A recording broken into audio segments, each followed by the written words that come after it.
Salut à tous, j'espère que vous allez bien. On se retrouve aujourd'hui dans un décor un peu spécial puisque je suis dans ma chambre d'hôtel en Suisse. Cette chambre m'a donné envie de faire un Q&A, je sais pas pourquoi, mais je me suis dit que c'était plutôt cool si je changeais un peu le décor.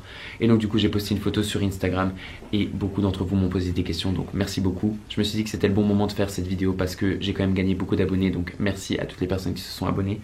Donc voilà, pour un peu mieux me connaître, tout ça, je me suis dit que c'était plutôt cool. Donc voilà, trêve de blabla et je commence tout de suite par la première question. Donc tout était sur Instagram au cas où, hein, si vous ne me suivez pas, c'est le moment de le faire. Alors l'une des questions qu'on m'a le plus posée c'est est-ce que je suis intéressé par faire du mannequinat? Alors oui et non, je n'ai jamais vraiment démarché, non j'ai jamais démarché d'agence parce que dans tous les cas je sais très bien que j'ai pas le body goal comme on dit. Donc j'ai jamais démarché d'agence. Il y a Elite qui m'a démarché sur Instagram, je suis allé faire des polas chez eux et tout. Pour qu'en fin de compte ils me disent ben t'as la gueule mais t'as pas la taille. Comment vous dire que je sors des locaux de chez Elite, j'étais au top de ma forme, j'ai sauté dans la scène. Mais bon voilà, dans tous les cas, moi je dis toujours que la beauté est éphémère, je préfère, enfin bref, on s'en fout. Mais bon bref voilà, je préfère me focus sur mes études et même par exemple sur YouTube qui peut plus m'apporter sur un point de vue professionnel ou sur le long terme si on veut. Et puis voilà, en soi, si ça m'arrive tant mieux, si ça ne m'arrive pas, même si je pense que ça ne m'arrivera pas, bah tant pis. Alors ensuite on m'a demandé si je comptais faire un meet-up prochainement. Alors honnêtement j'aimerais vraiment, mais vraiment en faire un parce que je reçois de plus en plus de messages d'encouragement et de messages où on me dit ouais je t'ai croisé mais j'osais pas venir te voir alors qu'au final je suis juste là en mode I'm waiting for you. Non mais c'est juste genre en mode j'ai l'impression que je meurs ou quoi alors que pas du tout. Donc si vous me voyez n'hésitez pas, hein, je vous ferai un gros câlin, je vous taperai la bise, enfin bref voilà. Mais bon voilà, oui je compte vraiment en faire un, mais après j'ai juste peur qu'on se retrouve à 5 parce qu'au final genre en mode il faut une bonne date, il faut le bon lieu, il faut qu'il fasse beau. Enfin bref il y a tellement de facteurs qui rentrent en jeu qu'au final j'ai peur de me retrouver limite tout seul quoi. Donc voilà, je sais pas si vous voulez que je fasse un meet-up, n'hésitez pas à me le dire en commentaire encore une fois. Et puis on essaiera de convenir une date parce qu'au final j'aimerais vraiment vous remercier de me soutenir et de me regarder et tout, donc voilà. Dites-moi. Ensuite Claire m'a demandé comment fais-tu pour éviter de faire trop d'écart alimentaire. Alors en ce moment je suis en écart alimentaire toute la journée, donc enfin ça fait un mois que je suis en écart alimentaire toute la journée, mais bon voilà.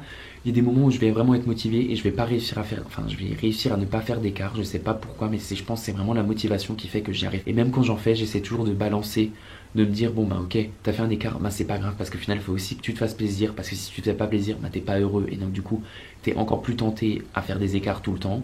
Donc vaut mieux faire plusieurs fois des écarts et être plus motivé que de se dire bon bah voilà genre en mode je fais pas d'écart pendant 3 semaines et au final bah, après la 4e semaine bah genre en mode tu bouffes et puis tu reprends tout, enfin, tu manges pardon et puis après tu reprends tout ce que t'as perdu. Donc voilà, je pense qu'il faut vraiment toujours balance et se dire bon bah t'as fait un écart, bah le lendemain tu balances et puis ainsi de suite. Donc voilà. Après là je suis pas très un bon exemple parce que je suis en train de cheater, enfin genre en mode encore ce soir j'ai mangé une mousse au chocolat donc Ensuite j'ai eu pas mal de questions par rapport à mes études, qu'est-ce que j'ai fait avant, qu'est-ce que je suis en train de faire et qu'est-ce que j'aimerais faire plus tard. Donc je pense que ça serait beaucoup plus complet si je faisais une vidéo mon parcours scolaire pardon. Donc dites-le moi en commentaire si vous voulez voir cette vidéo ou lâchez-moi un gros pouce bleu, petit pouce bleu du moment qu'il est bleu, c'est l'essentiel. Mais je vais quand même faire un petit résumé. Donc là je suis en bachelor 3 en école de commerce, donc je suis dans ma dernière année. J'ai perdu une année avant parce qu'en fait, si je vous raconte tout ça a plus trop de sens que je fasse cette vidéo. Bon bref, je vais juste dire ce que je fais maintenant. Calme-toi Nathan. Donc bref, je suis en bachelor 3 d'école de commerce, on nous prépare à être entrepreneur, donc à vraiment monter notre boîte, donc on fait vraiment tout ce qui est un peu général, on fait de la compta, on fait du marketing, enfin bref c'est assez intéressant, enfin non c'est clairement pas intéressant mais bon je dois passer par là. Dites-le moi vraiment en commentaire si vous voulez mon parcours scolaire.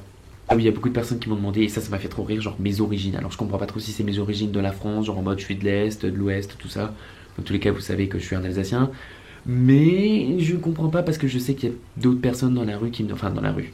Mais des gens que je connais pas trop qui me demandent ouais t'as des origines parce que je sais que j'ai un peu les yeux en amande et donc du coup certaines personnes pensent que j'ai des origines asiatiques alors que pas du tout, je suis 100% français, je suis de la sous-couche française, genre en mode français.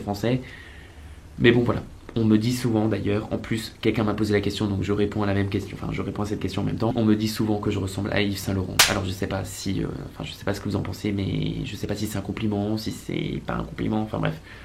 Dites-le moi en commentaire, mais je sais que beaucoup de personnes me le disent et même ils sont là en mode ah tu cultives ta ressemblance, je suis là en mode surtout. Après comment t'as vécu tes années collège-lycée? Alors franchement je crois que c'était les pires années de ma vie, mais ça je pense que c'est les pires années de la vie de tout le monde.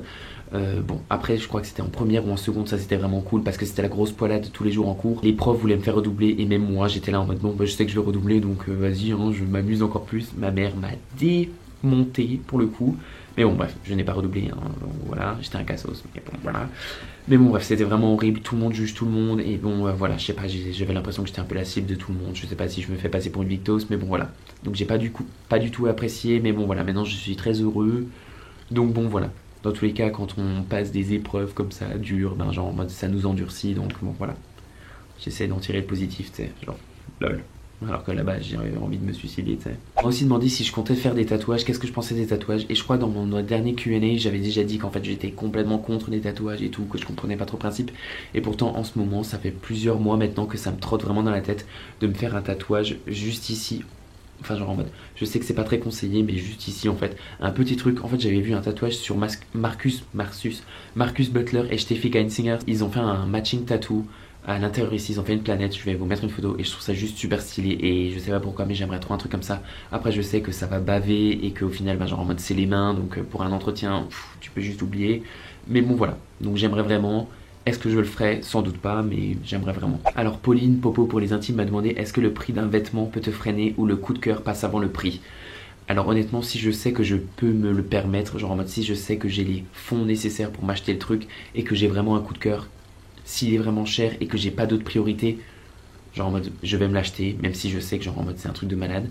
Mais si genre en mode je sais que j'ai des priorités et que je peux pas me le payer, ben dans tous les cas genre, je vais pas me le prendre. Et c'est surtout si je sais que j'ai d'autres priorités et que genre en mode ça passe prioritaire, ben priorité, et ben genre en mode je ne me le prendrai pas. Donc le coup de cœur. Alors ensuite une question de Étienne que j'ai beaucoup apprécié, ta pièce slash vêtement de luxe que tu as le mieux rentabilisé. Et après avoir réfléchi, parce qu'au final genre il y a beaucoup de choses que j'ai quand même bien rentabilisé, je pense que c'est quand même mon sac Fendi, enfin avant qu'on ne me le vole parce que maintenant je ne l'ai plus, mais je pense que c'est quand même tout ce qui est maroquinerie que je rentabilise le mieux parce que c'est des choses que je prends tous les jours. Le sac Fendi je le prenais tous les jours, maintenant c'est mon sac Louis V que je prends tous les jours vu que je n'ai plus le Fendi.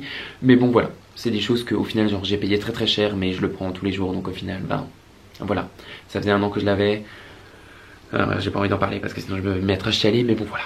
Alors on m'a demandé un mot pour qualifier ma vie et je sais pas trop parce que je pense qu'au final genre en mode il y en a plusieurs pour qualifier ma vie, mais si je devais prendre du recul et si je devais regarder tout ce qui m'est déjà arrivé, je pense que je pourrais dire que je suis chanceux. Je touche du bois. Je touche du bois. Mais je pense que ça serait chanceux. Ou alors fun. Moi non, chanceux. On m'a posé aussi des questions sur le sport. Bien entendu, je fais toujours encore du running et je fais toujours encore la même chose. Je fais mes petits workouts, je fais du running et je vais au cours collectif. Je fais du body pump ou du power sculpt, enfin des trucs chez CMJ en fait. Donc voilà, cas où si certaines personnes m'ont demandé, mais voilà, je fais toujours encore la même chose. J'ai pas changé et enfin surtout quand je suis dans la bonne période. Jamais oublié. On m'a demandé pourquoi est-ce que je ne parle jamais de streetwear sur ma chaîne. En fait c'est parce que j'ai pas le style streetwear, que j'aime bien le style streetwear sur certaines personnes, ça leur va très bien. Mais vu que moi j'ai à peine 2 paires de baskets et encore c'est pas les plus street du marché, bah du coup ben genre en mode, enfin je vois pas pourquoi j'en parlerais. Même si j'aime bien ça en soi, genre je sais que j'en porterai pas, enfin je porte pas trop de trucs, enfin j'en porte vraiment pas en fait de trucs streetwear.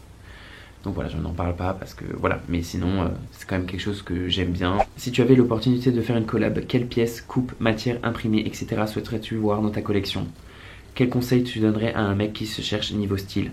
Alors comme dit, genre en mode quand vous cherchez niveau style, allez toujours au simple, à l'efficace, genre en mode, moi mon style au final, genre en mode, je choisis du noir, je choisis des pièces simples, basiques, qui sont chères ou pas chères, mais c'est vraiment genre en mode, plus vous allez à l'utile et au simple, plus longtemps vous pourrez les garder, moins vite vous vous en lasserez. Donc je pense que vraiment aller au simple, à l'efficace et au pas cher si on veut faire une blague de merde, mais bon voilà. Et ensuite si je devais faire une collab, je pense que je ferais comme dit des trucs assez simples mais à la fois vraiment avec une touche qui fait vraiment quali. Enfin je pense que j'axerais vraiment sur les matières en fait, parce que c'est ce qui me plaît le plus au final dans un habit. Par exemple celui-ci, ben, genre en mode, on voit pas les détails mais genre en mode la maille elle est juste top et genre enfin je sais pas, je le trouve ultra stylé, ça fait tellement Ralph Lauren ce pull. 40 € chez Uniqlo, collection UU, je l'ai déjà dit, mais au cas où, il est vraiment trop bien ce pull. On m'a demandé si mes parents sont fiers de moi, mon parcours, tes passions, ce que tu as réussi dans la vie. Alors honnêtement, je pense que oui, c'est pas les plus expressifs, mais au final, je sais qu'avec mes parents, il faut que je me batte un peu pour leur montrer qu'au final, genre en mode, c'est stylé, c'est bien, genre en mode, c'est cool. Et c'est seulement une fois après que genre en mode, ils voient qu'au final, ben oui, ça l'est, que là maintenant, qu'ils vont me dire, ouais, c'est bien et tout. Mais je dois toujours genre me justifier ou au final genre dire ouais ben non c'est ça, c'est bien et tout. Enfin ouais, je sais pas trop comment expliquer, je sais pas si vos parents c'est pareil, mais au final genre en mode je pense que oui ils le sont. Après ils vont pas non plus me le créer sur les toits parce que bon voilà. Mais rien n'est acquis, hein, en tous les cas. Bon, voilà, on a toujours nos preuves à faire. Bref. Et enfin la question qu'on m'a le plus posée et au regret de décevoir certaines personnes, oui, je ne suis plus à prendre. Voilà, comment terminer une vidéo en beauté. Enfin bref, non, sérieusement, c'est vraiment la fin de cette vidéo. J'espère vraiment qu'elle vous aura plu. N'hésitez pas, si vous l'avez aimé, à lâcher un gros pouce bleu, à me donner toujours encore des idées de vidéos en commentaire, à me suivre sur les réseaux sociaux et à activer la petite cloche, comme ça vous loupez aucune de mes vidéos. Et puis je vous dis à la semaine prochaine. Bye bye.